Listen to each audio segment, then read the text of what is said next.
सबसे पहले तो आपको बता दें कि इस देश का ऑफिशियल नाम है रिपब्लिक ऑफ यमन। देश की कुल आबादी है तकरीबन 3 करोड़ के आसपास और जनसंख्या के मामले में ये देश दुनिया का 48वां बड़ा देश है। यहाँ की पॉपुलेशन डेंसिटी की बात की जाए तो आपको कुल मिलाकर 56 लोग पर स्क्वायर किलोमीटर पर देखने को मिलते हैं। यहाँ की कुल आबादी के 39% लोग शहर में रहते हैं तो वहीं 61% लोग गाँव में बसते हैं। दोस्तों आपको बता दूं कि यमन देश की कुल आबादी का औसतन उम्र है सिर्फ 20 साल। कहने का मतलब है कि ये एशिया के सबसे जवान देशों में से एक है। लेकिन दिक्कत ये है कि यहाँ के युवाओं को सही रास्ता दिखाने वाला कोई नहीं है। कहते हैं कि यहाँ पर नफरत फैलाई जा रही है, यहाँ के युवाओं को भटकाया जा रहा है और यही है मेन वजह इस देश में आजकल बहुत डिस्टर्बेंस चल रहा है। दोस्तों यमन देश का इतिहास बहुत पुराना है। यहाँ लाखों साल पहले इंसान आकर बस गए थे, लेकिन दिक्कत ये है कि इन इतिहास को धीरे धीरे यहीं के लोग कुचलते जा रहे हैं। यहाँ के ऐतिहासिक इमारतों को सिविल वॉर में बहुत चोट पहुंचाई गई। आपको बता दें कि इस देश में कई ऐसी जगह है जिसे यूनेस्को वर्ल्ड हेरिटेज साइट में जगह मिली है। हम आपको आगे बताएंगे उन सारी जगहों के बारे में। दोस्तों फ्रेंड्स आपको बता दूं कि इस समय यमन दुनिया का सबसे गरीब देशों में से एक है। कहा जाता है कि इस देश में लोगों के पास खाने को कुछ भी नहीं है। कई ऐसे लोग हैं जो एक वक्त का भी खाना नहीं खा पाते। यहाँ के लोगों की स्थिति इतनी खराब है कि कोई इन्हें चाहकर भी मदद नहीं कर सकता। इस देश में कुछ भी बचा नहीं है। यहाँ के लोग आपस में ही लड़ते रहते हैं। इस देश की लड़ाई सऊदी अरब के साथ चल रही है। कहने का मतलब ये कि हर तरफ से कंट्री बर्बाद हो गई है। दोस्तों यही है इस देश की ताजा स्थिति। यमन देश में यहाँ की महिलाओं की स्थिति बहुत ही खराब है। ये महिलाएं खुलकर सांस भी नहीं ले सकती। इनको 4 दीवारी से बाहर नहीं आने दिया जाता। ये कभी भी अपने शरीर का कोई भी अंग नहीं दिखा सकती।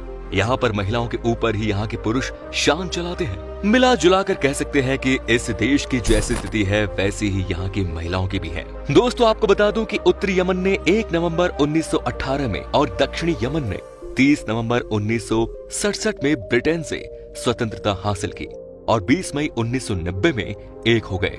लेकिन उसके बाद से ही यहाँ के हालात बिगड़ते चले गए। खैर हम जो यही चाहेंगे कि इस देश में शांति आए, इस देश में चैन से लोग रह सके।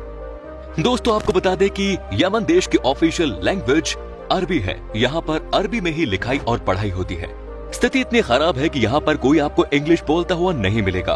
कई बार तो इस देश के इंटरनेशनल एयरपोर्ट पर भी कोई इंग्लिश नहीं बोलता। ये परेशानी हर किसी को फेस करनी पड़ती है। दोस्तों आपको बता दूं कि 19 मार्च 1279 को सांग राजवंश के अंतिम सम्राट बिंग का यमन के युद्ध के दौरान निधन हो गया, जिससे 3 शताब्दियों के बाद राजवंश का अंत हो गया। कई लोगों का आज भी मानना है कि राजा युग ही इस देश के लिए सबसे ज्यादा अच्छा था, तो कई लोगों का मानना है कि आज का समय ज्यादा अच्छा है। क्या आपको पता है कि यमन का नाम द हैप्पी लैंड भी है? आप समझिए कि यहाँ के नाम में ही भयानक घपला है। कहा जाता है कि एक जमाने में वाकई में यहाँ पर अमन चैन थी, लेकिन आजकल तो यहाँ पर बस धूम धड़ाका ही होता है। दोस्तों बाइबल में भी यमन देश का जिक्र है। इसे कहा गया है the land of milk and honey. एक समय में इस देश से सबसे बड़ी संख्या में हनी को दुनिया के अलग अलग हिस्सों में एक्सपोर्ट किया जाता था। काउ मिल्क का भी बड़ा काम था इस देश के पास में, लेकिन अब कुछ नहीं बचा।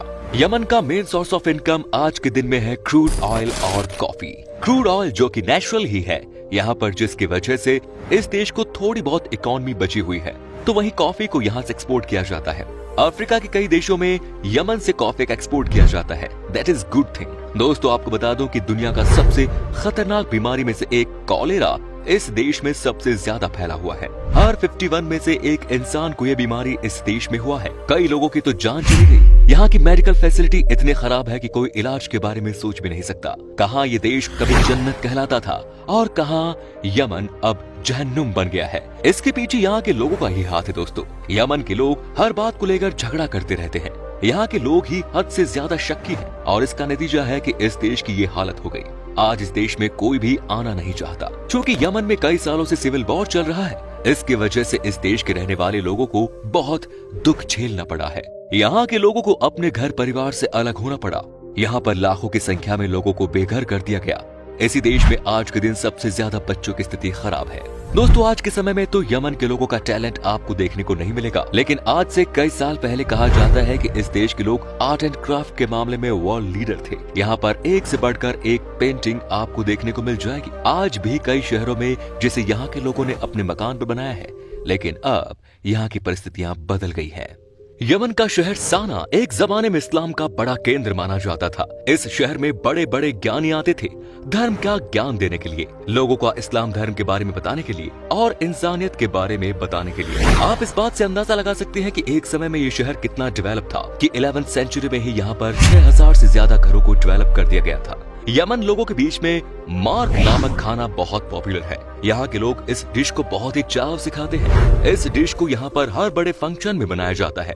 मार्क में लैम्ब मीट का इस्तेमाल किया जाता है और कम से कम इसे बनाने में 4 से 5 घंटे का समय लगता है। क्या आपने यमन के शिबम शहर के बारे में सुना है? अगर नहीं तो बता दे कि इसे मैनहट्टन ऑफ द डेजर्ट भी कहा जाता है। आप देखिए कि कैसे यहाँ पर हजारों की संख्या में गगनचुंबी इमारत बनाई गई है। कहा जाता है कि इस तरह की चीजें सिर्फ आपको यमन में ही देखने को मिलती है। दोस्तों, अब हम आपको बता दें कि इस देश में वो कौन कौन सी जगह है जहाँ आप जा सकते हैं घूमने के लिए। साथ ही हम आपको ये भी बताएंगे कि क्या इस देश में जाना अभी आपके लिए सेफ है। ये सारी चीजें हम आपको बताएंगे। नंबर 1, साना। दोस्तों, सबसे पहले तो आपको बता दूं कि यह है इस देश की राजधानी। यहाँ आजकल माहौल अच्छा नहीं है, लेकिन एक समय था जब यहाँ का नजारा ही कुछ और था। यहाँ पर हजारों की संख्या में लोग आते थे। यहाँ पर लोग आर्टिस्टिक वर्क को देखने आते थे।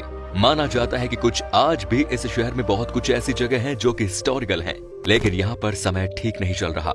Manhattan of the desert. दोस्तों, पहले के जमाने में अधिकतर लोग मिट्टी से घर बनाते थे। हालांकि वो घर हद से हद 1 मंजिला होते थे, लेकिन आपको जानकर हैरानी होगी कि दुनिया में एक ऐसा शहर है जहां सिर्फ मिट्टी से बनी 500 से ज्यादा गगनचुंबी इमारतें हैं। ये इमारतें दुनिया के लिए किसी आश्चर्य से कम नहीं, क्योंकि इन पर न तो बारिश का कोई असर होता है और न ही आंधी तूफान का। यहाँ मौजूद मिट्टी की कई इमारतें तो सैकड़ों साल पुरानी है। दोस्तों, ये अजीबोगरीब इमारतें मध्य पूर्वी देश यमन के शिबम शहर में है। ये शहर दुनिया भर में सिर्फ इसलिए मशहूर है क्योंकि यहाँ मिट्टी से बनी ऊंची ऊंची इमारतें हैं। इनमें कुछ 5 मंजिला है तो कुछ 11 मंजिला तक ऊंची। आपको जानकर हैरानी होगी कि इन इमारतों में आज भी लोग रहते हैं। इस शहर की जनसंख्या 7000 के करीब है। यहाँ के लोगों का मुख्य व्यवसाय पशुपालन है। मिट्टी से बनी ऊंची ऊंची इमारतों वाले इस शहर को रेगिस्तान का शिकागो या रेगिस्तान का मैनहट्टन कहा जाता है। साल 1982 में यूनेस्को ने इस शहर को विश्व विरासत स्थल घोषित किया था।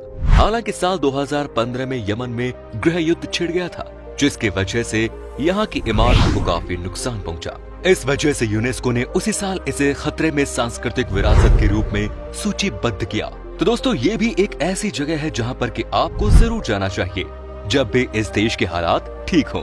Next is Socotra island. दोस्तों, अब हम आपको दिखाते हैं एक और ऐसी डेस्टिनेशन जो कि है यहाँ पर। यहाँ के लोकल लोगों के बीच में बहुत ही पॉपुलर है ये। इस जगह का नाम है सोकोट्रा आइलैंड। जब आप इस आइलैंड में पहुंचते हैं तो आपको अंदाजा हो जाता है कि क्यों इसे सबसे स्पेशल आइलैंड कहा जाता है। यहाँ पर आपको बोटल ट्रीज देखने को मिलते हैं। यहाँ आकर आपको लगेगा मानो आप किसी दूसरे प्लेनेट पर आ गए हैं। आज के दिन भी यहाँ के लोकल लोग इस आइलैंड में घूमने के लिए आते हैं। Next is Al Saleh mosque, Sanaa. देश की राजधानी साना में आपको अल सलेह मॉस्क्यू का नजारा देखने को मिलेगा, जो यमन की सबसे बड़ी मस्जिद है। ये बहुत ही खूबसूरत है। यहाँ पर सबसे ज्यादा भीड़ शुक्रवार को देखने को मिलती है। हजारों की संख्या में लोग आते हैं और नमाज पढ़ते हैं। इतना ही नहीं, इस मस्जिद को देखने के बाद आपको पता चलता है कि यहाँ के लोगों की सोच आज से कई साल पहले तक जैसी है। कहने का मतलब है कि उनका विजन कितना कमाल का था, तभी तो इस तरह के मस्जिद को इन्होंने डेवलप किया। दोस्तों, जब भी आपको जाने का मौका मिले, आप इस जगह को भी अपनी विश लिस्ट में जरूर रखना। Next is Saint Jules Socotra island. दोस्तों, अंत में आपको बता दूं कि अगर आपको रेगिस्तान का मजा लेना है तो आप इस प्लेस पर जाकर मजा ले सकते हैं, लेकिन ये कोई ऐसी वैसी रेगिस्तानी जगह नहीं है। देखिए इस रेत को, कितनी सफेद और शानदार है। ऐसा लगता है मानो बर्फ गिरी है यहाँ पर। कमाल की डेस्टिनेशन है। जब आप इस जगह पर आते हैं तो आपको लगेगा कि आप किसी ऐसे प्लेनेट पर आ गए हैं जो कि दुनिया से बहुत अलग है। कहने का मतलब ये है कि यहाँ पर आपको सुकून भी मिलता है, तो कहीं न कहीं आपके दिल में डर भी रहता है कि न जाने कैसे यहाँ पर कोई सरवाइव कर सकता है। लेकिन दोस्तों, इतना तय है कि ये बहुत ही अट्रैक्टिव डेस्टिनेशन है और आपको जब भी मौका मिले इस जगह पर जा सकते हैं। दोस्तों, आपको बता दूं कि इस समय इस देश में जाना किसी के लिए भी सेफ नहीं। ये देश दुनिया का सबसे डिस्टर्ब नेशन है। इस समय तो ऐसे में अवॉइड ही करें आप। वैसे वीजा का प्रोसेस सिंपल है। आपको यमन एम्बेसी में जाकर वीजा के लिए अप्लाई देना होगा और 30 दिनों के बाद आपको वीजा दे दिया जाता है।